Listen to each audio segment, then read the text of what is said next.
আইপিএলের মাঝে খেলার জগতে বিরাট দুঃসংবাদ। প্রিয় গিল আর নেই, না ফেরার দেশে প্রিয় গিল। ভেঙে পড়লেন কোহলি যুবরাজরা। শোকের ছায়া ভারতীয় ক্রিকেট মহলে। দেখুন, রমরমিয়ে চলছে ১৯তম আইপিএল। ৭৪তম ম্যাচের মধ্যে ৪৯ ম্যাচই খেলা হয়ে গিয়েছে, অর্ধেকের বেশি। ২৬শে মে থেকে শুরু হবে প্লে অফ। আর তার আগেই ভারতীয় ক্রিকেটে আচমকায় শোকের ছায়া। আইপিএলের মাঝে এলো বুক ভাঙা খবর।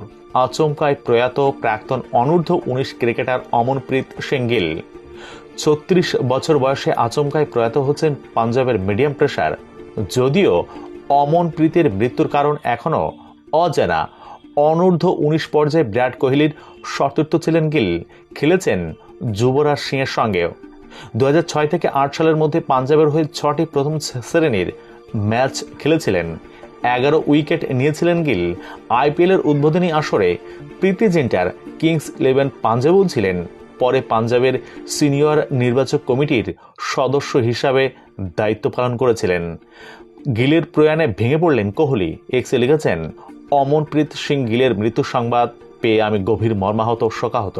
ওর পরিবার ও প্রিয়জনের প্রতি আমার প্রার্থনা ও সমবেদনা রইল। রেস্ট ইন পিস, ওম শান্তি। জুবি এক্সে লিখেছেন, অমনপ্রীত সিং গিলের মৃত্যুতে গভীর মর্মাহত। কেরিয়ারের শুরুর দিনগুলোই আমরা একে ড্রেসিং রুমে শেয়ার করেছিলাম। ও ছিল শান্ত প্রকৃতির ও কঠোর পরিশ্রমী ক্রিকেটার, যে খেলাটা মন প্রাণ দিয়ে ভালোবাসত। ওর পরিবার ও প্রিয়জনের প্রতি রইল আমার গভীর সমবেদনা। রেস্ট ইন পিস, ওম শান্তি। পাঞ্জাব ক্রিকেটার অ্যাসোসিয়েশন, পাঞ্জাবের প্রাক্তন ক্রিকেটার এবং পাঞ্জাব সিনিয়র নির্বাচন কমিটির সদস্য অমনপ্রীত সিং গিলের অকাল প্রয়াণে গভীর শোকস্তব্ধ। গিল পূর্ণ নিষ্ঠা এবং আবেগের সঙ্গে পাঞ্জাব ক্রিকেটের সেবা করেছেন। ভারতের অনূর্ধ্ব-১৯ দল কিংস 11 পাঞ্জাব ও পাঞ্জাবের হয়ে প্রতিনিধিত্ব করেছেন। শোক সন্তপ্ত পরিবার ও প্রিয়জনের প্রতি আমাদের গভীর সমবেদনা রইল। ও হবে গুরু তার আত্মাকে চিরশান্তি দিক। এই কঠিন সময়ে পরিবারকে শোক সহ্য করার শক্তি দিক।